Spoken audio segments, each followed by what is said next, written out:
أعوذ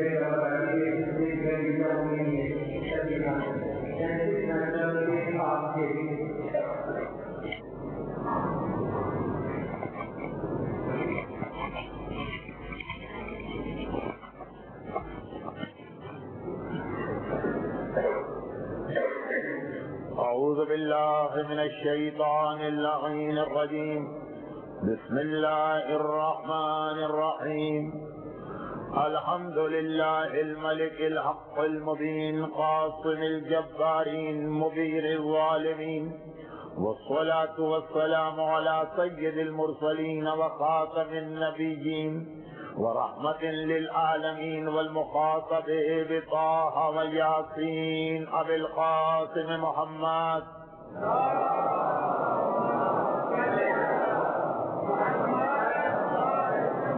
وآله وإطرته الطيبين الطاهرين المعصومين المظلومين، لا سيما على الإمام المنتظر والحجة الثاني عشر، اللهم عجل له الفرج ولعنة الله على أعدائهم أجمعين. أما بعد، فقد قال الله الحكيم في محكم كتابه الكريم: بسم الله الرحمن الرحيم. وقبل يستفتحون على الذين كفروا فلما جاءهم ما عرفوا كفروا به فلعنة الله على الكافرين.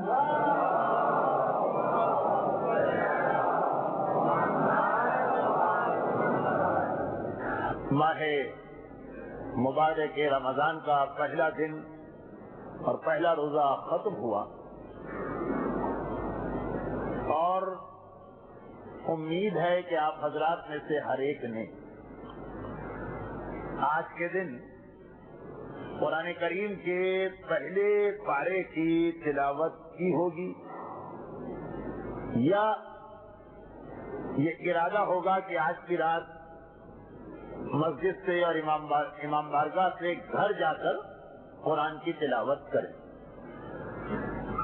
تو آج اس مجلس کے لیے میں نے جس آیت کی تلاوت کی ہے یہ اسی پہلے پارے کی آیت ہے۔ پہلا پارہ یعنی سورہ بقرہ، آیت کا نمبر ہے 89، اور اس آیت میں آج کے زمانے کے مومن کے لیے، جسے ہم آخری زمانہ کہتے ہیں، اچھا اب ایک بات جو اکثر پوچھی جاتی ہے کہ یہ کیسے پتا چلے کہ ہمارا یہ زمانہ آخری زمانہ ہے؟ کیا کسی حدیث میں آیا ہے کہ 21ویں صدی آخری صدی ہوگی، یا 14ویں یا 15ویں صدی آخری صدی ہے؟ قرآن کی آیت میں کوئی ایسا اشارہ ہے؟ کسی مرجع نے یہ فرمایا ہے؟ نہیں، ایسا نہیں۔ تو جب ایسا نہیں ہے تو پھر یہ کیسے کہا جائے کہ یہ آخری زمانہ؟ ہاں، جو روایتیں، جو احادیث جس کے اندر آخری زمانے کی نشانی بتائی گئی، جب ہم اپنے چاروں طرف دیکھتے ہیں، یورپ ہو کہ امریکہ ہو کہ آسٹریلیا ہو کہ افریقہ ہو کہ ایشیا ہو کہ مسلمان ممالک،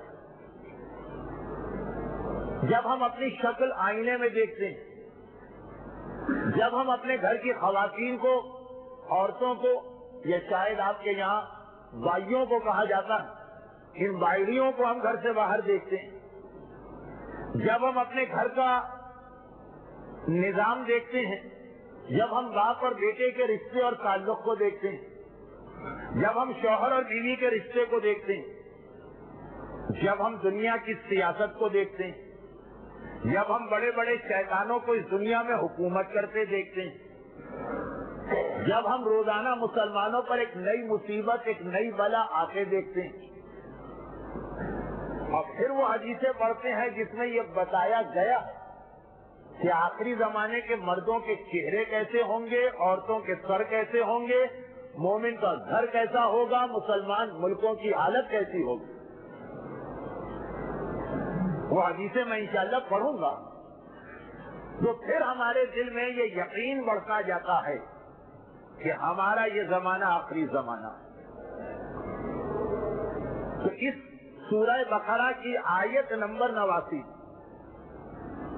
آخری زمانے کے مومنین اور مومنات کے لیے ایک انتہائی اہم پیغام ہے۔ اگرچہ یہ سورہ آج نازل نہیں ہوا ہے، 1400 سال پہلے رسول اللہ کے زمانے میں نازل ہوا تھا، اور ہر زمانے کے مومن کے لیے اس کے اندر ایک انتہائی اہم بات تھی، لیکن آخری زمانے والے کے لیے اور زیادہ اہم یہ بات ہو رہی۔ وہ کیا بات ہے، وہ کیا پیغام ہے؟ پہلے میں آیت کا ترجمہ کر دوں تو زیادہ تر مومنین اور مومنات یعنی بھائیوں اور باڑیوں جو بھی لفظ ہوگا وہ تو ویسے ہی سمجھ جائیں گے، اور باقی لوگوں کے لیے میں ذرا تفصیل اور ڈیٹیل بتاؤں گا۔ ترجمہ یہ ہے کہ اے حبیب، ایک ایسی قوم تھی، ایک ایسی جماعت تھی، ایک ایسی کمیونٹی تھی، ایک ایسا گروہ تھا جو تیرے آنے سے پہلے دعائیں کر رہا تھا کہ اللہ کسی طرح سے آخری رسول کو بھیجے، اور یہ دعا اس لیے کی جا رہی تھی تاکہ یستفتحون علی الذین کفروا، تاکہ یہ لوگ کافروں کا خاتمہ کریں، اپنے فائدے کے لیے نہیں کہ وہ آخری رسول ہمیں سونا دے گا یا چاندی دے گا یا حکومت دے گا، نہیں، دنیا سے کافر ختم ہو جائیں، کافروں کے خاتمے کے لیے وہ رسول اللہ کو بلا رہے ہیں۔ لیکن فلما جاءہم ما عرفوا کفروا بہ، جب وہ آ گیا جس کے لیے یہ انتظار کر رہے تھے اور دعا مانگ رہے تھے، تو انہی لوگوں نے، یہ دعا مانگنے والوں نے اس آخری رسول کا انکار کر دیا، کافر ہو گئے۔ فلعنۃ اللہ علی الکافرین، ایسے کافروں پہ اللہ کی لعنت ہو کہ پہلے دعا کر کے بلاتے ہو اور جب آ جائے تو اسی کے دشمن بن جاتے ہو۔ ماہ مبارک رمضان پہلی تاریخ سے لے کے آخری تاریخ تک روزانہ 29 یا 30 دن ہم بھی تو ایک دعا مانگتے ہیں، دعائے یا علیو یا عظیمو یا غفورو یا رحیم اپنی جگہ، اللہم ادخل علی اہل القبور سرور اپنی جگہ، مگر ایک اور دعا بھی تو ہے نا جو پورے 30 دن یا 29 دن پڑھی جاتی، دعائے استفتاح۔ اس دعا میں ہم بار بار اپنے زمانے کے امام کو یاد کیا، کبھی یہ کہا ہے کہ اللہم انا نرغب الیک فی دولت کریمہ، اے اللہ ہم دعا کرتے ہیں اپنے امام زمانہ کی حکومت کے لیے۔ بہت سے ظالموں کی حکومت کو دیکھ لیا، کہیں پہ برٹش راج تھا، کہیں پہ فرینچ راج تھا، کہیں پہ مقامی لوگوں کی سرکار تھی، سب دیکھ لیا، اے اللہ ہمیں تو اپنے امام زمانہ کی حکومت دکھا دے۔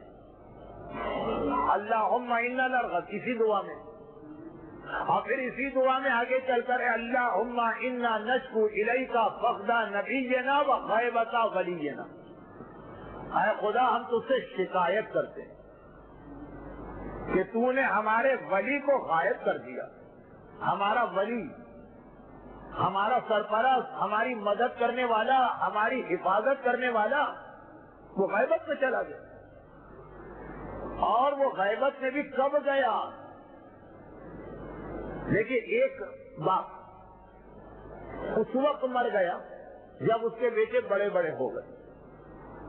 باپ کی موت پھر بھی ایک بہت بڑا دکھ ہے، لیکن بہرحال یہ بچے بڑے سمجھدار، خود اپنا کام کر سکتے ہیں، خود اپنا بزنس سنبھالے ہوئے، یہ نقصان پھر بھی کم۔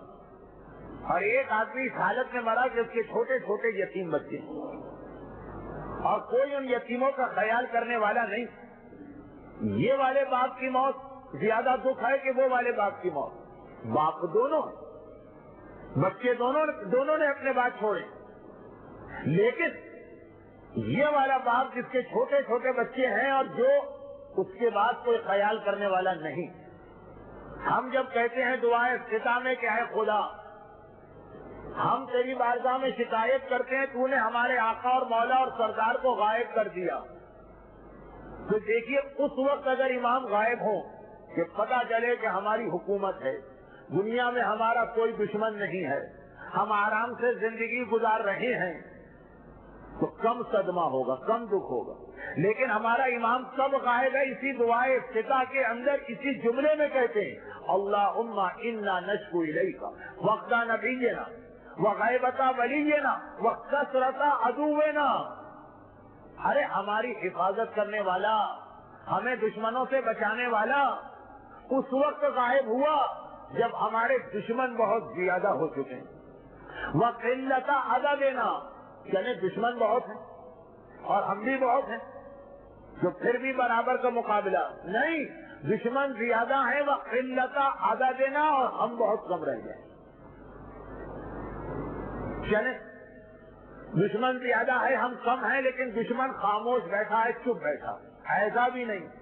وکثرت الفتن بنا وتظاہر الزمان علینا، روزانہ ایک نئی بلا اور مصیبت آتی ہے اور سارا زمانہ ساری دنیا ہمارے خلاف ہو چکی ہے، اور ایسے وقت میں ہمارا امام غائب ہے، ایسے وقت میں ہمیں بچانے والا غائب ہے. پورے 30 دن آپ اللہ سے یہ شکوہ اور دعا کریں گے دعائے افتتاح. رمضان کی دعا کتنی اہم ہوتی، اور پورے مہینے یہ دعا ہم کو کرنا پڑ رہی. یہ دعا کا آخری جملہ میں نے ابھی پڑھا، کل کی مجلس میں ذرا سب کو بتایا تھا، آگے پھر بتاؤں گا کہ سارا زمانہ ہمارے خلاف ہے. ایشیا میں جا کے بیٹھو، یورپ میں جا کے بیٹھو، امریکہ میں جا کے بیٹھو، مسلمان ملکوں میں رہو، کافر ملکوں میں چلے جاؤ، ہر جگہ شیعہ دشمنی. کافر ملکوں میں گئے تو وہاں مارے جا رہے، وہ کہتے ہیں کہ یہ مسلمان، اور مسلمان ملکوں میں آتے ہیں تو افغانستان میں مارا جا رہا، عراق میں مارا جا رہا، سعودی عرب میں مارا جا رہا کہ یہ شیعہ. تظاہر الزمان، سارا زمانہ ہمارے خلاف ہے، اور جو ہمیں بچا سکتا ہے وہ غیبت میں. پورے رمضان آپ اللہ سے یہ دعائیں کر رہے ہیں. اب باقی چیزیں تو بعد میں آئیں گی، لیکن وہ آیت میں دوبارہ دوہرا دوں کہ ایک ایسی کمیونٹی تھی جو رسول کے آنے سے پہلے دعا کرتے تھے کہ رسول آ جائیں تو ہم رسول کے ساتھ مل کر کافروں کا خاتمہ کریں گے. اور جب رسول آ گئے تو یہی رسول کے بڑے دشمن بن گئے، یہودی. یہاں تک کہ رسول اللہ کے جو اس زمانے کے دشمن تھے وہ باقی سارے ختم ہو گئے. آج ابو لہب کہاں ہے؟ آج ابو جہل کہاں ہے؟ آج مکے کے کافر کہاں ہیں؟ آج مدینے کے منافق کہاں ہیں؟ وہ اس زمانے کے سارے دشمن ختم ہو گئے. اور جو رسول اللہ کا انتظار کرنے والے تھے ان یہودیوں نے ایسی دشمنی کی کہ آج تک مسلمانوں کا سب سے بڑا دشمن یہی یہودیت ہے. دنیا میں اس وقت جو بھی ہو رہا سب کے پیچھے ایک ہی قوم کا ہاتھ. میں اس وقت یہودیت کی طرف نہیں جا رہا ہوں. انشاءاللہ مولانا مختار عباس وسایا صاحب جمعۃ الوداع کی مجلس یہاں پڑھیں گے تو جمعۃ الوداع تو ہے یوم الخلق. میں تو صرف اپنے موضوع سے ریلیٹڈ ایک بات عرض کر رہا ہوں کہ کیا پتا چلا قرآن کریم کے پہلے پارے سے جو آج آپ لوگ پڑھ کے آئے ہوں گے یا ابھی جا کے پڑھیں گے. دیکھیے ایسا ہوتا ہے کہ آدمی قرآن رمضان میں ختم نہیں کر سکتا، لیکن شروع دنوں میں بڑا جوش ہوتا ہے نا، جیسے سوڈے کی بوتل کھولی جاتی، کتنا جوش ہوتا ہے. اس کے بعد کیا حالت ہے؟ تو پہلے 3-4 دن تو رمضان میں دعا بھی ہوتی ہے، قرآن بھی ہوتا. اس لیے میں کہہ رہا ہوں جو پہلا پارا تو ہر ایک پڑھ لے گا. اس نے کہا دعا مانگنے والے بعد میں دشمن بن جاتے ہیں. پورے رمضان میں ہم بھی اپنے امام کے لیے دعا مانگ رہے ہیں، کہیں ایسا نہ ہو کہ بعد میں ہم ہی امام کے دشمن بن جائیں. اچھا یہ تو میں نے ایک اندازہ لگایا. اب آئیے معصوم کی حدیث، امام کی حدیث میں یہ بار بار یہ بتایا گیا کہ نہیں ایسا ہوگا. جو لوگ ہمارے بیٹے کا انتظار کریں گے دعا مانگ کر، انہی میں سے بہت سارے لوگ امام کے آنے کے بعد امام کے دشمن بن جائیں گے، اور 2-4 نہیں، 2/3 66%، 3 میں سے 2 وہ امام کے دشمن بن جائیں گے دعا مانگنے والے۔ اچھا، شیطان آپ کے دماغ میں یہ خیال نہ ڈال دے کہ بھائی پھر تو اچھا ہے ہم امام کے لیے دعا ہی نہ مانگے، بھائی کیا پتا امام کے آنے کے بعد ہم امام کے دشمن نہ ہوں، تو اس سے تو اچھا ہے کہ دعا ہی نہ مانگو۔ یہ سوال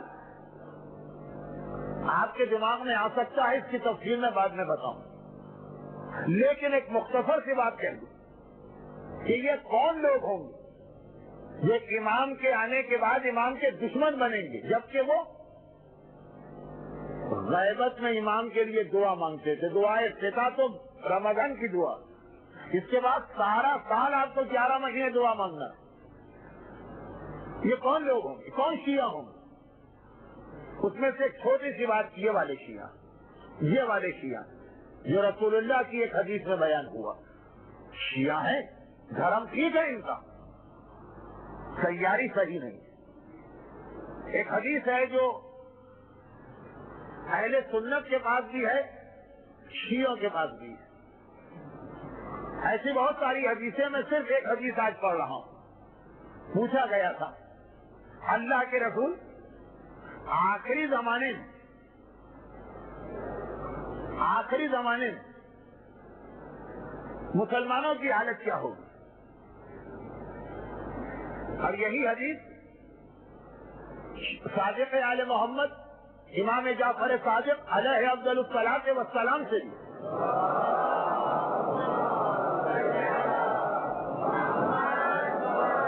امام سے بھی ہماری کتابوں میں آئی، تو امام فرماتے ہمارے شیعہ دھرم مضبوط ہے، ہمارے بیٹے کا انتظار کر رہے ہیں لیکن تیاری نہیں کی ہے۔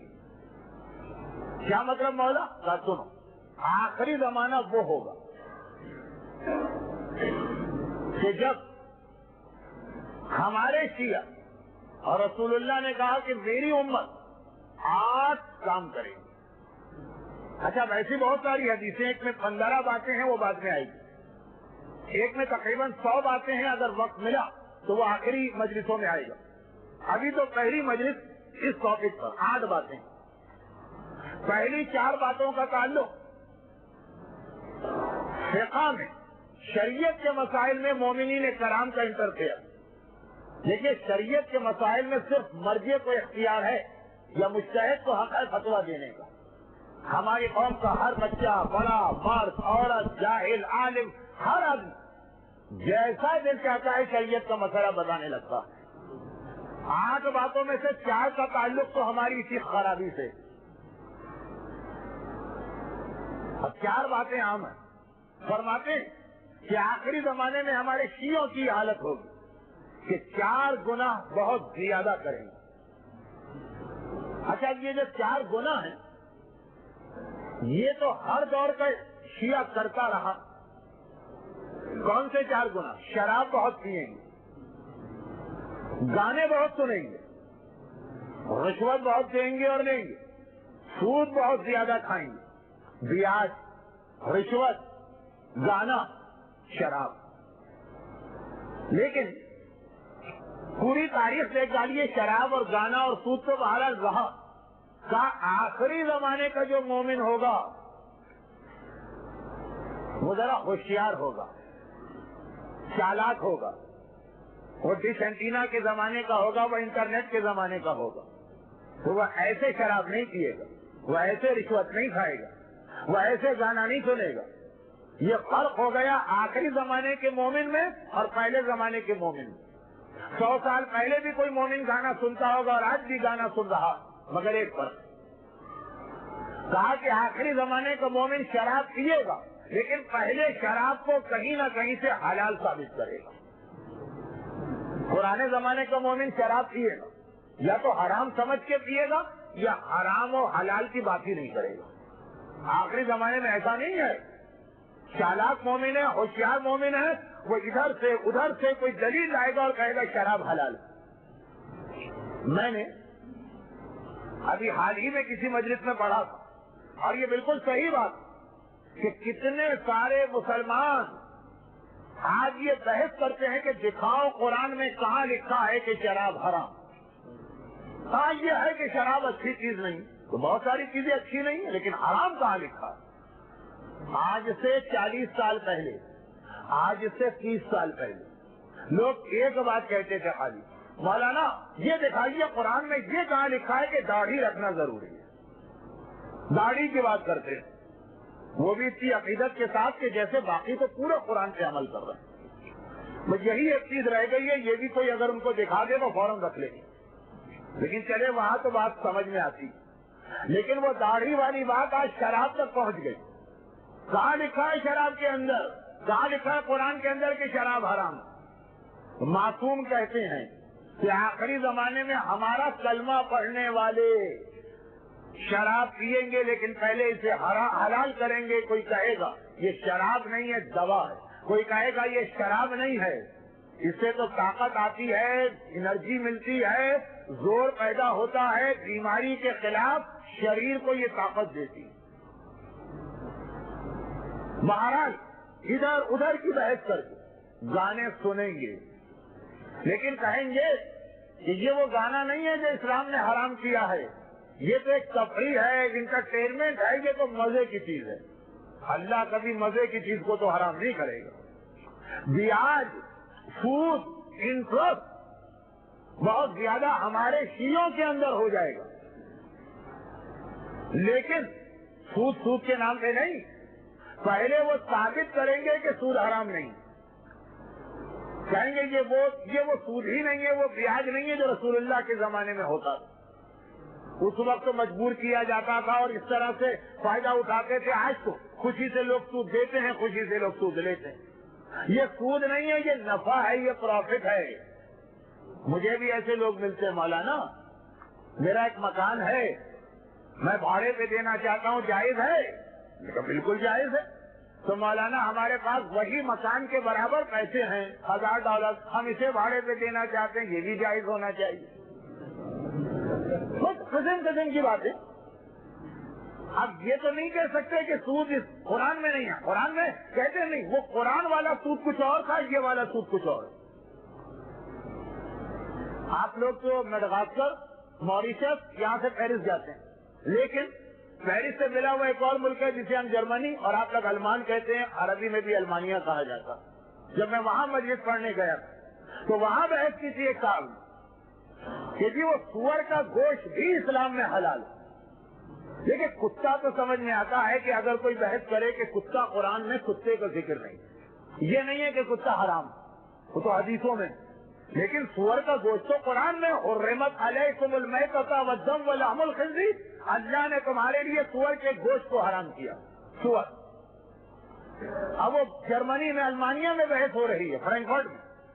مولانا وہ جو سور حرام کیا تھا وہ رسول اللہ کے زمانے کا سور تھا, یہ والا سور کو تھوڑی تھا. وہ الگ سور ہے, یہ الگ سور ہے. ارے بھائی سور تو سور ہوتا نہیں, فرق ہے. کہا وہ رسول اللہ کے زمانے کا سور حرام تھا, یہ اس زمانے میں وہ سور تھا جو گندگی کھاتا تھا. انہوں نے کہا چلے میرے ساتھ میں آپ کو المان کے فارم دکھاتا ہوں, یہاں سور کو جو برگر بنائے جاتے ہیں نا میکڈونلڈ کے اندر کا, اس سور کو اتنی صفائی کے ساتھ یہ لوگ پالتے ہیں, اتنا اچھا کھانا دیتے ہیں کہ ہمارے بچوں کو کبھی اتنا اچھا کھانا نہیں ملتا جتنا سور کے بچے کو ملتا. تو یہ وہ سور نہیں ہے, وہ گندگی والا سور حرام ہے. یہ والا سور تو حلال ہے, قرآن میں تو اس کا ذکر ہی نہیں. لیکن یہ بحث ہو رہی ہے. لیکن خاص طور پر سود کے بارے میں, سور سے تو پھر بھی مومن اپنے آپ کو بچا لیں گے, لیکن سود, بیاج, روپیہ ہے نا, پیسہ ہے نا, سونا ہے نا, چاندی ہے نا, کھائیں گے لیکن پہلے حلال کریں گے کہ جی یہ 1400 سال پہلے والا بیاج نہیں ہے, یہ تو نفع ہے. جیسے مکان کو ہم بھاڑے پہ دے سکتے ہیں تو پیسے کو بھی بھاڑے پہ دے سکتے ہیں. اور رشوت, برائبری, کہا کہ اسے ہدیے کے نام پر اور تحفے کے نام پہ حلال کریں گے ہمارے شیعہ. تو دیکھیے حدیث کو میں جلدی جلدی ملا کے پڑھ دوں. امام فرماتے ہیں کہ ہماری امت آخری زمانے میں بہت زیادہ شراب پیے گی، لیکن پہلے شراب کو حلال کرے گی دوا کے نام پر. اور بہت زیادہ یہ لوگ گانا سنیں گے، لیکن اسے حلال کریں گے تفریح اور انٹرٹینمنٹ کے نام پر. اور سود یا بیاج کا بزنس کریں گے، لیکن اسے حلال کریں گے بھاڑے یا نفے کے نام پر. رشوت ہر کام میں لیں گے یا دیں گے اور اسے حلال کریں گے کہ یہ تو ہدیہ ہے، یہ تو تحفہ ہے، یہ تو گفٹ ہے. اور اس کے بعد وہ دو جملے آتے ہیں جن میں سے ایک میں نے پرسوں رات کی ایک مجلس میں پڑھا، وَدَنَانِيرُهُمْ وَأَمْوَالُهُمْ إِلَٰهُهُمْ وَنِسَاؤُهُمْ قِبْلَتُهُمْ. آپ آتے ہیں جن میں سے چار وہ ہو گئی، دو یہ. اور آخری زمانے میں مومن بھی، ہمارا شیعہ بھی، اس کا مال، اس کے ڈالر اور اس کے پاؤنڈ اور یورو یہ اس کا خدا بن جائے گا. وہ جو اصلی خدا ہے وہ کسی کو یاد نہیں آئے گا. ہاں کوئی مصیبت پڑی وہ الگ بات ہے، لیکن جس کا پیسہ ہے نا، یہ جو پیسہ، یہ جو مال، یہ جو دولت، یہ اس کا خدا بنے گا. جیسے ایک مومن ہر کام کرتا ہے اللہ کو خوش کرنے کے لیے، آخری زمانے میں اللہ کو کوئی خوش نہیں کرے گا. اللہ خوش ہوتا ہے تو خوش ہو جائے، ناراض ہوتا ہے تو ناراض ہو جائے. پیسے کو خوش کرنے کے لیے ہر کام کیا جائے. اگر پیسہ کمانے کے لیے باپ سے رشتہ توڑنا ضروری ہو جائے تو پیسے کی وجہ سے باپ کو بھلا دیں. اور پیسہ کمانے کے لیے دشمن اہل بیت سے دوستی کرنا پڑے تو پیسہ کمانے کے لیے اہل بیت کے دشمن سے ہاتھ ملا لیں. دیکھیے اب کوئی بھی حدیث ہو وہ سب کے بارے میں تو نہیں ہوتی ہے نا، 100 کے 100 تو ایسے نہیں، لیکن کافی لوگ ایسے ہو جائیں گے کہ ان کا خدا، ان کا الہ، ان کا اللہ، ان کا پیسہ ہوگا. پیسہ جو ہے اس کو خوش کرنا. لوگ خمس نہیں دیتے، لوگ زکات نہیں دیتے، لوگ چیریٹی نہیں کرتے، اور اگر دیتے بھی ہیں تو غلط طریقے سے دیتے. کیوں؟ اس لیے کہ پیسہ کہیں ہاتھ سے نہ نکل جائے، اس کو اپنے ہاتھ میں بچا کے رکھنا. چاہے اہل بیت ناراض ہوتے ہیں، بھلے ناراض ہو جائیں. اگر خمس میں دو باتیں یاد رکھیے گا، ایک تو دینا ہے اور پھر صحیح طریقے سے دینا ہے اور صحیح آدمی کو دینا. اس کی تفصیل میں فی الحال نہیں جا رہا، لیکن ضرورت پڑی تو آگے کی کسی مجلس میں اس کی تفصیل بھی آئے گی. لیکن خمس کے حوالے زمانے کے امام کا ایک بہت ہی اہم پیغام اپنے شیعوں کے نام، وہ میں بعد میں بتاؤں گا، ہو سکا تو اسی حدیث کے بعد، ورنہ کل پرسوں کی مجلس. ابھی تو حدیث پوری ہو جائے اور ان کی عورتیں ان کا قبلہ ہو جائیں گی. قبلہ کسے کہتے ہیں؟ آپ جو کام کرتے ہیں اچھا کام قبلے کے ڈائریکشن میں بیٹھتے ہیں. بس اب یہ جو کام کرے گا پہلے اپنی عورت سے پوچھ کے کرے گا. اتنا زیادہ عورتوں کو خوش کیا جائے گا کہ غیرت ختم ہو کے رہ جائے گی. جو مومن کی سب سے اہم صفت ہے، غیرت ختم ہو کے رہ جائے گی. مولا کی ایک حدیث ہے نہج البلاغہ، غیرت المرأۃ کفر وغیرت الرجل ایمان. عورت کے حوالے سے کہ مرد کے پاس غیرت ہو تو یہ ایمان، یعنی اگر کسی مرد کے پاس غیرت نہیں تو اس کا مطلب یہ ہے کہ وہ بے ایمان. یہ بھی تو غیرت کا مسئلہ ہے کہ مرد ڈاکٹر کے، لیڈی ڈاکٹر کے ہوتے ہوئے مرد ڈاکٹر سے اس طرح علاج کرانا، جو حتیٰ آغا سیستانی کے فتوے میں بھی حرام. میں تفصیل میں نہیں جا رہا ہوں کیونکہ مسائل بتانے کا میرے پاس وقت نہیں. لیکن نساؤہم قبلتہم، عورت کو خوش کرنا ہے، اس کو اپنا قبلہ بنا لیا. وہ کہتی ہے مجھے بے پردہ گھر سے نکلنا ہے، شوہر راضی. وہ کہتی ہے مجھے سوئمنگ پول میں جانا ہے، شوہر راضی. وہ کہتی ہے مجھے کھلا جگہ تعلیم حاصل کرنا ہے، شوہر راضی. کہ ساری وہ باتیں کہہ رہا ہوں اگر حرام ہو. فتویٰ تو مرجع کے فتوے کی کتاب پڑھ کے اس حدیث کو سمجھیے.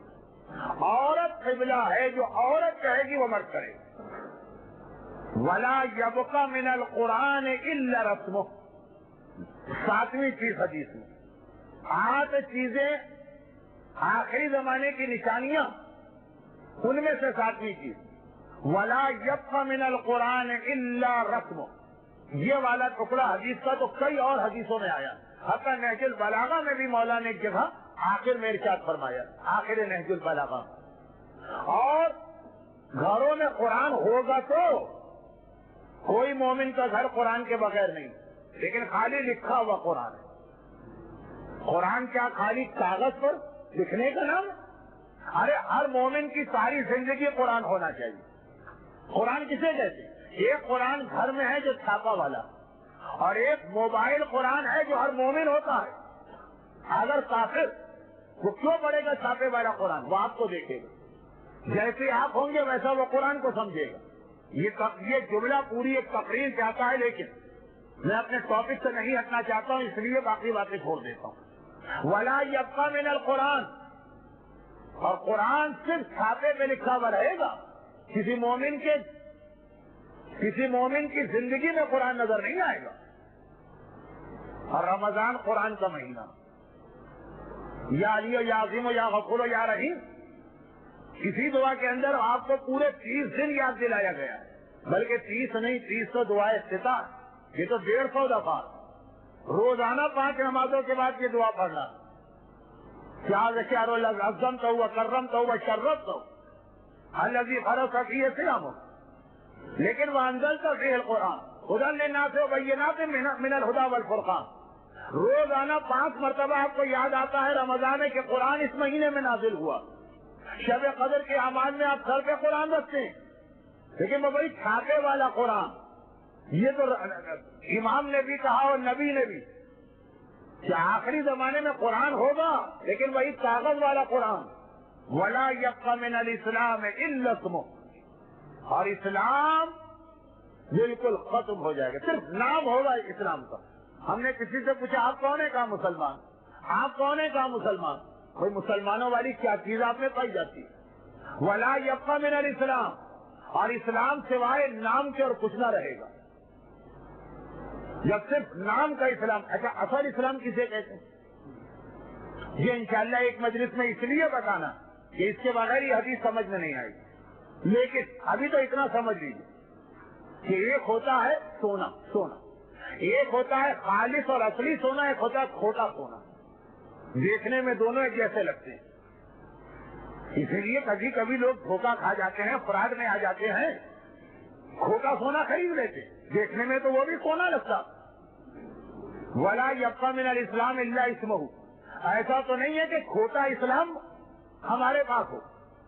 تو اب سنیے پوری حدیث، فرماتے ہیں آخری زمانے میں ہمارے شیعہ شراب پیئیں گے دوا کے نام پہ حلال کر کے، گانا سنیں گے تفریح اور انٹرٹینمنٹ کے نام پہ حلال کر کے، بیاج کھائیں گے نفع اور بھاڑے کے نام پر، رشوت لیں گے اور دیں گے، ہدیہ تحفہ اور گفٹ کے نام پر۔ ان کا پیسہ، ان کے ڈالر ان کا خدا بن جائے گا، ان کی عورتیں ان کا قبلہ بن جائیں گی۔ ان کے بعد قرآن خالی چھاپے پہ لکھا ہوا ہوگا، ان کی زندگی میں قرآن نہیں ہوگا۔ اور وَلَا يَبْقَى مِنَ الْإِسْلَامِ إِلَّا اسْمُهُ، اور اسلام صرف نام کا ہوگا، اصلی اسلام کہیں نہیں ملے گا۔ یہ 8 باتیں جب ہو جائیں تو وہ آخری زمانہ بھی ہے۔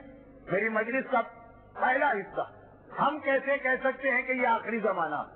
کچھ حدیثوں کی مدد سے، جن میں سے ایک حدیث یہ، اور یہی حدیث بتا رہی ہے کہ آخری زمانے میں ہماری کیا خرابی ہوگی، جس کی وجہ سے ہم میں سے بہت سارے، سب نہیں بہت سارے امام کے لیے دعا کرتے رہیں گے، اور جب امام آئے گا تو ہم ہی امام کے خلاف ہو جائیں گے، کیونکہ امام آ کے شراب کو بھی حرام کرے گا، ہم تو عادی، گانے کو بھی حرام کرے گا، اس کے بغیر تو ہماری افطاری ہضم نہیں ہوتی، بیاج کو بھی حرام کرے گا، رشوت کو بھی حرام کرے گا، عورت کو عورت کی جگہ پہ بٹھائے گا، پیسے کی اہمیت کو کم کرے گا، قرآن کو ہماری زندگی میں لے کے آئے گا، ہمیں صحیح مسلمان بنائے گا، اور ہم سے یہ برداشت نہیں ہوگا، ہمیں تو عادت نہیں، ہم امام کے خلاف ہو جائیں گے۔ لیکن ایک بہت بڑا مسئلہ اس سے پہلے ایک اور، جب امام آئیں گے تو امام کے شیعہ امام کے خلاف ہو جائیں گے۔ دنیا باقی سب لوگ تو ہو جائیں گے امام کے خلاف، وہ تو ابھی بھی ہیں اور بعد میں بھی، لیکن دعا مانگنے والے وہ امام کے اگینسٹ ہو جائیں گے، امام کے دشمن ہوں گے۔ لیکن اس سے بھی پہلے ایک بات اور وہ یہ کہ پہلے تو یہ مسئلہ آئے گا کہ ہم پہچانیں گے کیسے کہ آنے والا امام ہے کہ نہیں۔ جو صحیح امام آئے گا اس کے تو خلاف ہوں گے، لیکن ایک ڈر یہ بھی ہے کہ صحیح امام سے پہلے کھوٹا امام آئے گا، کہیں ہم اس کا ساتھ نہ دے دیں، کیونکہ معصوم کی حدیثوں میں یہ جملہ موجود ہے کہ ہمارے بیٹے کے آنے سے پہلے بہت سارے کھوٹے امام آئیں گے۔ ایک حدیث میں ہے 40 اور ایک میں ہے 70۔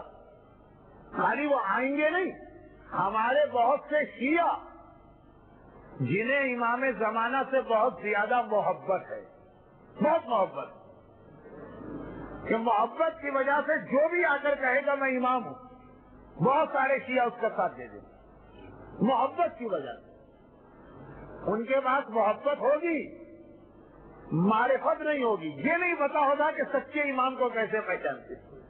اور ایک بات میں یہاں اور کہہ دوں، کچھ شیعوں نے ایک حدیث یہ سن رکھی ہوگی، شاید آپ نے بھی سنی، کہ بھائی جیسے ہی سچا امام آ جائے فوراً اس کا ساتھ دو، دیر نہ کرنا ورنہ پھر رہ جاؤ گے۔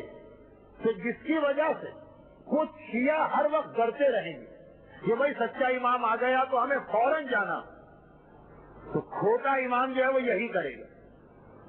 اسی لیے روایت میں ہے کہ اگر سچا امام آ گیا اور تم نے پہچان لیا تو فوراً جاؤ، اگر ابھی پہچان نہیں پائے، آپ یہاں بیٹھے میڈغاسکر کہنا ڈرے، آپ کے پاس اطلاع آئی کہ مکے میں امام ظاہر ہو گئے، اگر آپ نے پہچان لیا کہ یہ امام ہے فوراً جائیے۔ لیکن اگر آپ کے دل میں ذرا ڈاؤٹ اور ذرا شک آ گیا، اور آ سکتا، آپ مکے سے سینکڑوں میل دور، ہزاروں کلومیٹر دور، آپ کو کیا پتا وہ سچے ہیں کہ نہیں۔ اسی طریقے سے اگر کوئی آدمی مکے میں بھی ہے، کیونکہ امام تو حج کے فوراً بعد ظاہر ہوں گے نا، تو کچھ حاجی ہوں گے ابھی مکے میں، اور انہوں نے دیکھا کہ ایک آدمی نے آ کر کہا کہ میں امام ہوں۔ 79 میں بھی تو خانہ کعبہ کے قریب سے کسی آدمی نے یہ کہا تھا۔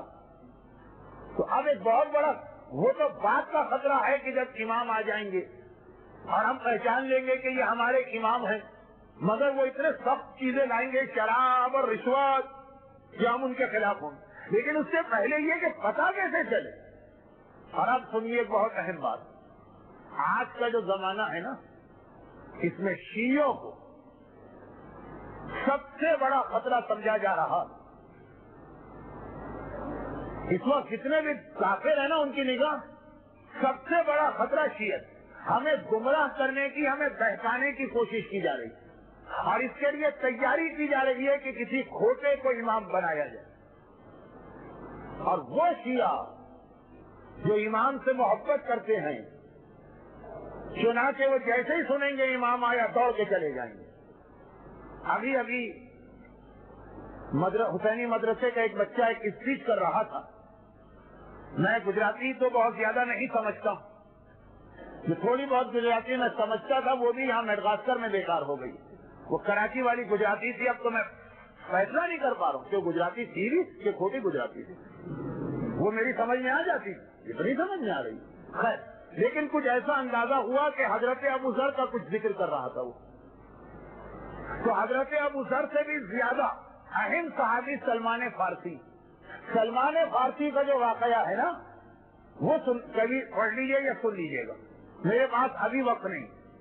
200 سال وہ رسول اللہ کا انتظار کر رہے تھے، لیکن جب رسول اللہ آ گئے تو سلمان جیسے اہم صحابی نے، جن کا دھرم اتنا مضبوط ہے کہ رسول نے کہا کہ منا اہل البیت، انہوں نے بھی رسول اللہ کو فوراً نہیں مانا، فوراً کلمہ نہیں پڑھا، انتظار کیا، پہلے پہچانو یہ اصلی رسول ہے کہ کھوٹا رسول ہے۔ سلمان جیسا صحابی، رسول اللہ جیسی شخصیت، وہاں بھی انتظار کیا۔ تو یہ یاد رکھیے گا کہ فوراً امام کے پاس نہیں جانا، ہاں جس کو پتا چل گیا یہ سچے امام ہے وہ فوراً جائے گا، لیکن عام آدمی کو کیسے پتا چلے؟ آپ کو ٹھہرنا۔ اور یہی وہ چیز ہے جو آج کل اسلام دشمن ایک نیو ورلڈ آرڈر بن رہا ہے، ایک نیا نقشہ، ایک نیا نظام، ہماری اس کمزوری سے فائدہ اٹھائیں گے۔ یہ ہیں امام زمانہ سے محبت کرنے والے، ان کو بہکاؤ۔ مولا علی سے محبت کرنے والوں کو علی کی محبت کی وجہ سے بہتا کے نصیری بنا دیا. علی نے کسی کو آگ میں نہیں جلایا, ان محبت کرنے والوں کو آگ میں جلایا. کہ جو پہلے امام کے ساتھ ہوا وہ آخری کے ساتھ بھی ہوگا. ہم امام زمانہ سے محبت کرتے ہیں. اگر ہمارے پاس صحیح نالج نہیں ہوئی, علم نہیں ہوا, تو یاد رکھیے کہ دشمن بہتا دے. اور ایسی خبریں آنے تو لگی. مثلا ہمارے جو مراجع ہیں الحمدللہ دنیا میں کسی اور قوم کے پاس ہمارے ایک مرجع جیسا کوئی نہیں ہے, اور ہمارے پاس تو بے شمار اس وقت 10, 12, 15 مرجع ہیں. حضرت آیت اللہ سیستانی اور حضرت آیت اللہ العظمی امام خامنئی, یہ دو تو ٹاپ آف دا لسٹ ہیں. لیکن اور بھی مراجع ہیں, ان میں ایک مرجع ہیں آیت اللہ العظمی آغائے بہجت. مولانا محترم موجود ہیں, یہ تو آپ کو ان کے وہ حالات اور واقعات بتائیں گے کہ آپ کو کبھی دھوکہ ہونے لگے گا کہ یہ تو امام کی شان. ایک عجیب و غریب شخصیت ہے, کچھ ایسے ان کے پاس پروردگار کی جانب سے خصوصیتیں ہیں کہ اگر یہ جملہ بہت بڑا نہ ہو جائے تو میں کہہ دوں کہ غیر کا علم بھی جانتے ہیں, آدمی کا چہرہ دیکھ کے بتا سکتے ہیں کہ کیا سوچ رہا ہے, کیا کر کیا رہا. مگر ان کی یہ جو اتنی اہم خصوصیت ہے, خوبی, اس سے فائدہ اٹھا کر ان کے نام سے کچھ ایسی باتیں پھیلائی جا رہی ہیں, کسی اور مرجع کے نام سے نہیں. یہ معلوم ہے کہ اور مرجع کا نام لیں گے تو یہ بات اتنی اثر نہیں رکھے گی. مثلا اسی سال ایک خبر یہ شیعہ دنیا میں پھیل گئی. آپ میڈغاسکر کے رہنے والے ذرا سا دنیا سے کٹے ہوئے ہیں, کچھ ایسی جگہ پہ آپ ہیں, اور یہ مسئلہ خالی آپ کا نہیں ہے, میں آپ کے ساتھ چلی. آج کل میں آسٹریلیا میں پھنسا ہوا ہوں, تو آسٹریلیا بھی دنیا کا ایک ایسا علاقہ ہے کہ ساری دنیا سے کٹا ہوا. آپ انڈین اوشین اور اس کے آئی لینڈ کے بیچ میں, ہم پیسیفک اوشین اور اس کے آئی لینڈ کے بیچ میں, جس کی وجہ سے یہاں پہ خبریں ذرا دیر سے آتی ہیں. جب واقعہ ہو چکا ہوتا ہے اس کے بعد, لیکن اس وقت باقی دنیا میں نکل جائیے. یہ خبر جو میں ابھی آپ کو دے رہا ہوں یہ تو میں نے لندن میں سنی تھی جب میں اشرف زینبیہ حیدری امام باڑے میں پڑھ رہا تھا. لیکن نام آغائے بہجت کا گیا. جیسے آغائے سیستانی کے نام سے کوئی بات آ جائے تو اب ان کا نام جب آ جائے گا تو فوراً تو ہم نہیں کہیں گے بات غلط, پہلے ان سے تصدیق کرانا ہوگا. آغائے بہجت کے نام سے یہ خبر پھیل گئی کہ وہ جو عورت ہے نا ملیحہ یا سعیدہ, وہ پیدا ہو گئی. میں دیکھیے اتنا جملہ کافی ہے. اس کے پیدا ہونے کا مطلب یہ ہے کہ بس اب امام کچھ سالوں میں آنے والے. اب یہ خبر لندن میں اتنی تیزی سے پھیل رہی تھی, اور اس وقت میں حیدری امام باڑے میں امام زمانہ ہی کے ٹاپک پہ مجلس پڑھ رہا تھا, اور وہاں میں کئی سال سے پڑھ رہا ہوں. تو یہ ملیحہ سعیدہ وہاں تو ہر ایک کو پتا, باقاعدہ وہیں اسی وقت وہاں سے خود آغائے بہجت کے گھر فون کر کے معلوم کرنا پڑا کہ یہ خبر صحیح ہے کہ غلط. اگر میں نے اس فون سے پہلے ہی یقین کے ساتھ کہہ دیا تھا کہ خبر غلط, ہمارا کوئی مرجع کبھی اس طرح کی بات نہیں کہے گا. اب ویسے تو مجھے اندازہ ہے کہ میڈغاسکر کے مومنین جانتے ہوں گے ملیحہ اور سعیدہ کون ہے, لیکن شاید کوئی نہ جانتا ہو. تو 1-2 منٹ میں اس ملعونہ عورت کا تعارف کرا دوں. روایتوں میں امام زمانہ کے جو حالات بتائے گئے ہیں اس کے اندر خالی وہ نہیں ہے جتنا آپ سنتے ہیں. نارملی میں نے دیکھا ہے کہ ہم لوگ صرف اتنا سنتے ہیں کہ امام کے آنے سے پہلے کیا ہوگا اور پھر امام کس طرح آئیں گے, بس. لیکن اب امام کے آنے کے بعد کیا ہوگا وہ بھی تو ہے نا. جیسے مولا کا ایک خطبہ ہے موت کے بارے میں, پہلے تو مولا نے یہ بتایا, ٹھیک ہے نا, میں موت کہیں سے لے کر آ ہی گیا تقریر میں, چاہے آج اس کا کوئی ربط ہی نہ بن رہا ہو, لیکن آ گیا موت کر دی. اسی لیے تو قبر والا باپو کہلاتا ہوں. مولا نے پہلے موت کی تکلیف بتائی, ایک خطبہ ہے پورا.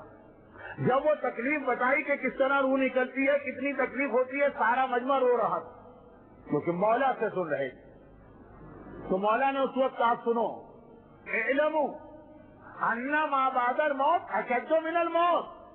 یہ تو تم نے موت کے بارے میں سنا ہے, ارے موت کے بعد جو ہونے والا ہے وہ تو موت سے بھی زیادہ خطرناک ہے. اور پھر مولا نے عذاب قبر بتایا.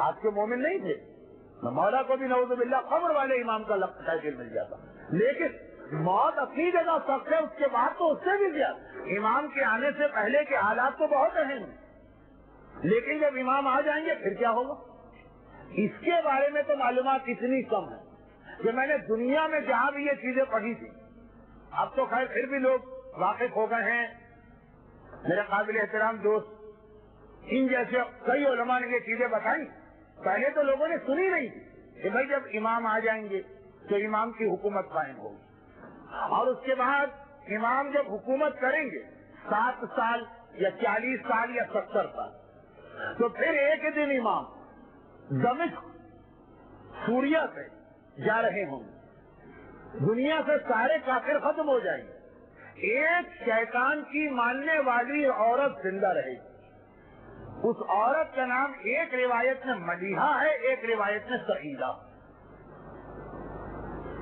ایک عورت ایک ہے لیکن یا اس کا نام ملیحہ ہے یا سعیدہ، اور اس کی یہ پہچان بتائی گئی کہ اس کی آنکھوں کا کلر جو ہے وہ بلو ہوگا، نیلا ہوگا، آنکھوں کا رنگ نیلا ہوگا، آج کل کانٹیکٹ لینس لگا کر عورتوں سے جو رنگ چاہیے وہ دکھا دیں گی، مجھے نہیں پتا کہ گجراتی میں کانٹیکٹ لینس کو کیا کہتے ہیں، لیکن یہ کانٹیکٹ لینس جو لگتے ہیں تو کبھی ایک ہی عورت کی آنکھ کالی ہوتی ہے، تو کبھی سفید ہوتی ہے، تو کبھی بھوری ہوتی ہے، تو کبھی نیلی ہوتی ہے، تو کبھی پیلی ہوتی ہے، چتراوی جاتے ہیں یہ کون عورت ہے، لیکن وہ جو جس عورت کے بارے میں امام نے کہا اس کی آنکھوں کا رنگ نیلا ہوگا، اچھا نیلا، گجراتی میں نیلے کو کیا کہتے ہیں، نیلا ہی کہتے ہیں، اچھا نیلی آنکھ جو ہے نا، یہ حدیثوں میں 2 جگہ آیا امام زمانہ کے لیے، ایک جگہ آیا امام کے آنے سے پہلے نیلی آنکھ والا آئے گا، اور ایک میں آیا امام کے بعد نیلی آنکھ والی آئے گی، پہلے مرد ہے بعد میں عورت ہے، آپ کے یہاں تو لیڈیز فرسٹ ہوگا کیونکہ فرینچ میں تو یہی اسٹائل ہے لیڈیز فرسٹ، لیکن یہ تو مومن ہے باہر، تو خلاصہ یہ ہے کہ حدیث سنی، مولا کی حدیث ہے، مولا امام زمانہ کب ظاہر ہوں گے، کہا جب بغداد میں نیلی آنکھ والی فوج داخل ہو جائے، ایک ہی حدیث، یہ بھی ایک پورا خطبہ ہے جس کا آج وقت نہیں ہے، تو یہ ہے کہ جب بغداد میں نیلی آنکھ والی فوج داخل ہو جائے اس کے بعد میرا بیٹا آئے گا، اور دوسرا نیلی آنکھ کا تذکرہ ہے امام کی حکومت قائم ہو گئی، اور امام دمشق شہر کی گلی سے جا رہے ہیں، صرف ایک شیطان کی ماننے والی صرف ایک عورت بچی، کیونکہ امام کے آنے کے بعد شیطان بھی امام کی تلوار سے مار دیا جائے گا، شیطان بھی مر جائے گا، ختم، لیکن ایک عورت بچ جائے گی جو شیطان کا کلمہ پڑھتی ہے۔ ہوتے ہیں بعض لوگ اپنے دھرم میں اتنے مضبوط، خولی امام حسین کا سر لے کے کوفے آیا، بعد میں جب مختار کو حکومت ملی تو مختار نے خولی کے ساتھ اس کے بیوی کو گرفتار کیا اور کہا تھا کہ میں نے سنا ہے کہ تو یزید کو صحیح سمجھتی ہے، مختار تلوار ہاتھ میں ہے، دشمنوں کی گردن کاٹ رہے ہیں،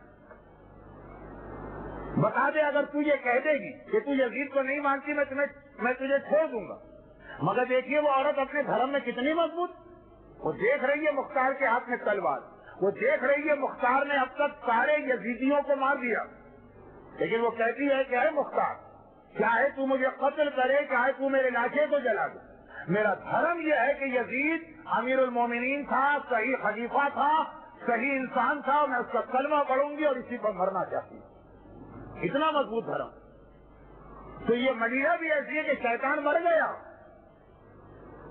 امام کی تلوار سے، البتہ یہ لفظ میں غلط کہہ گیا، امام کے آنے کے بعد رسول اللہ کی تلوار سے، شیطان کو رسول اللہ ماریں گے، لیکن یہ عورت بچ جائے گی، خالی بچے گی نہیں، قسم کھائے گی، سوگند کہ میں اپنے آقا کا بدلہ لوں گی، میرا آقا شیطان مارا گیا اس امام کی وجہ سے، میں ان سے بدلہ لوں گی۔ اسی ماہ رمضان میں آپ میرے بعد مولانا مختار عباس صاحب سے ہی شاید سنیں گے، ابن ملجم جس عورت نے اس کو لالچ دیا تھا، خطامہ جس کا باپ مارا گیا تھا مولا کی تلوار سے، اس نے بھی سوگند کھائی تھی میں علی سے بدلہ لوں گی، اور اسی رمضان میں 17 تاریخ ہے جنگ بدر کی، جنگ بدر میں ہندا کا باپ اور بھائی علی کی تلوار سے مارے گئے تھے. ہندا نے بھی سوگند کھائی کہ میں اگلے سال اپنے باپ اور بھائی کا بدلہ لوں گی. ایک کو علی نے مارا، ایک کو حمزہ نے مارا، ان میں سے ایک کو میں ماروں گا. نہیں دیکھیں یہ عورتیں جو ہے نا ان کا دھرم بڑا مضبوط ہوتا. اگر امام کو مان لے تو امام کے نام پہ جان دے، شیطان کو مان لے شیطان کے نام پہ جان لے، ہندا والی ہو تو ہندا کے نام پہ جان دے، قسامہ والی ہو تو قسامہ کے نام. جناب حمزہ کی شہادت ایک عورت کی سوگند کی وجہ سے، مولا کی شہادت کا ظاہری سبب قسامہ کی سوگند ہے. امام زمانہ ایک عورت ملیحہ یا سعیدہ ہے وہ سوگند کھائے گی قسم. چنانچہ جب امام اس کے گھر کے نیچے سے گزریں گے وہ اوپر ہوگی، ایک پتھر وہ امام کے سر پہ گرائے گی، پتھر امام کے سر پہ لگے گا، امام کا سر زخمی ہوگا اور اسی زخم سے 3 دن بعد امام شہید ہوں گے. پہلے امام کی شہادت اور آخری امام کی شہادت بہت ایک دوسرے سے ملتی جلتی. پہلے امام کے سر پہ بھی ضربت لگی تھی، آخری امام کے سر پہ بھی ضربت لگی. پہلا امام بھی 3 دن ضربت کے بعد زخمی رہا اور شہید ہوا، آخری امام بھی. پہلے امام کو بھی حسن اور حسین نے غسل دیا، آخری امام کو بھی آقا حسین غسل دیں گے. جب مدینہ امام کو شہید کر دے گی تو پھر امام کو غسل کون دے گا؟ امام حسین ہوں گے، وہ اپنے بیٹے کو، اپنے پوتے کو اپنے ہاتھوں سے غسل دیں گے. یہ وہ عورت ہے ملیحہ اور سعید. اچھا وہ تو جو میں بات کر رہا تھا اسے تو میں آگے بڑھاتا ہوں، لیکن ایک جملہ کہہ دوں. اتنے حالات جو میں نے بتائے نا ہماری کتابوں میں، لیکن مجھے یاد ہے کہ آج سے 25 سال پہلے جب میں نے یہ چیزیں کراچی میں پڑھی، سب لوگوں نے کہا کہ جھوٹ بات. نہ آج تک ہم نے ملیحہ سنی، نہ امام زمانہ کی شہادت ہم کو کسی نے بتائی، نہ یہ ہم کو کسی نے بتایا کہ امام حسین آ کر امام زمانہ کو غسل دیں گے. اب تو خیر اتنی کتابیں اردو میں بھی، گجراتی میں بھی، انگلش میں بھی ہیں، جب کوئی اعتراض نہیں کرتا تو یہ ساری باتیں نہیں. یہ وہ ملیحہ اور سعیدہ ایک مرضی آغائے بہجت کے حوالے سے خبر پھیل گئی کہ جی یہ عورت پیدا ہو گئی. اس عورت کے پیدا ہونے کا مطلب یہ ہوا کہ 30-40 سال میں امام کی شہادت ہونے والی، یعنی بس امام آنے ہی والے، کیونکہ آئیں گے، حکومت قائم کریں گے، کم سے کم 30 سال حکومت کریں گے، پھر شہید ہوں گے. لیکن اب جب آغائے بہجت کے گھر سے یہ خبر آ رہی کہ وہ مرجع عالی قدر انکار کر رہا ہے، تو پھر یہ خبر کس نے پھیلائی؟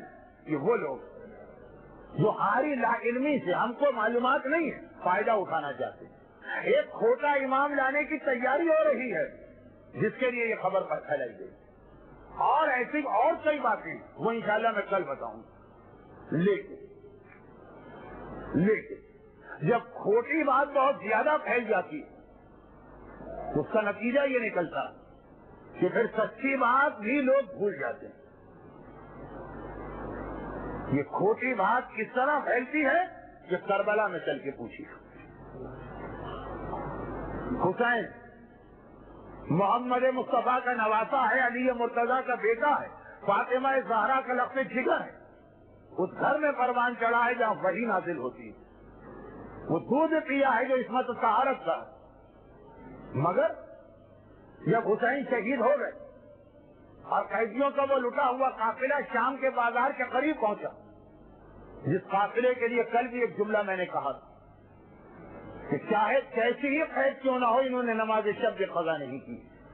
جب یہ بازار شام میں پہنچا تو ایک بوڑھا آدمی آگے آیا، سفید داڑھی، ماتھے پہ سجدے کا نشان، چہرے سے لگ رہا ہے کہ بڑا متقی اور پرہیزگار آدمی.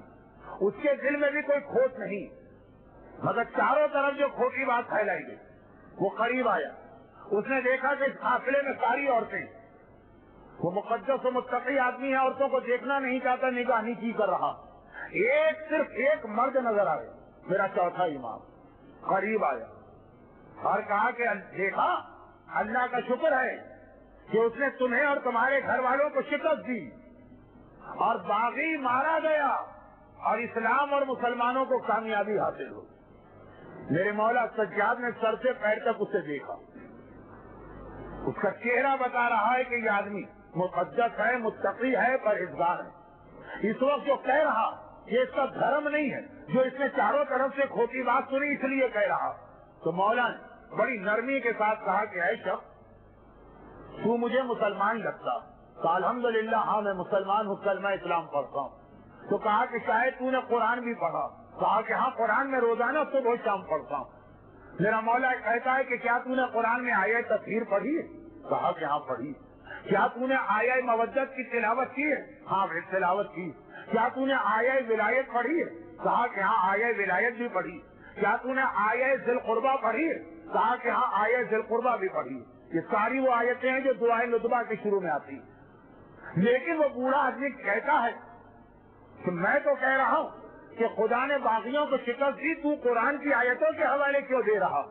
کہا کہ اے شخص یہ ساری آیتیں میرے اور میرے گھر کے بارے میں نازل ہوئی. ہم ہیں آیت تطہیر والے, ہم ہیں آیت مودت والے, ہم ہیں آیت ولایت والے. بس اتنا سننا ہے. گھبرا کے کہتا تو ہے کون؟ کہا میں محمد مصطفیٰ کا نواسا ہوں اور میں فاطمہ زہرا کا بیٹا ہوں. بوڑھے آدمی کے سر پہ امامہ اتارا, دونوں ہاتھوں سے سر پیٹنے لگا, روتا جاتا ہے, کہتا جاتا ہے مولا میں نے بڑی گستاخی کی, مجھے نہیں معلوم تھا کہ آپ کون ہیں, مجھے تو جو بتایا گیا وہ میں نے کہہ دیا. مولا حکم دیجئے تو ابھی خودکشی کر لوں, اتنا بڑا گناہ. مولا نے کہا نہیں, تیرا قصور نہیں ہے. دیکھیے کھوٹی باتیں سنی تو نتیجہ کیا نکلا کہ ایسا مقدس و متقی آدمی قرآن پڑھنے والا دھوکہ کھا گیا. اور مولا سجاد نے جب یہ دیکھا کہ یہ آدمی یہ باتیں جان بوجھ کے نہیں کر رہا تو نرمی سے جواب دیا. لیکن یہی جملہ جب دربار میں یزید نے کہا تھا تو وہاں دیکھیں میرے مولا سجاد نے کس جاہ و جلال کے ساتھ یزید کو جواب دیا تھا. یزید نے بھی یہی جملہ کہا تھا.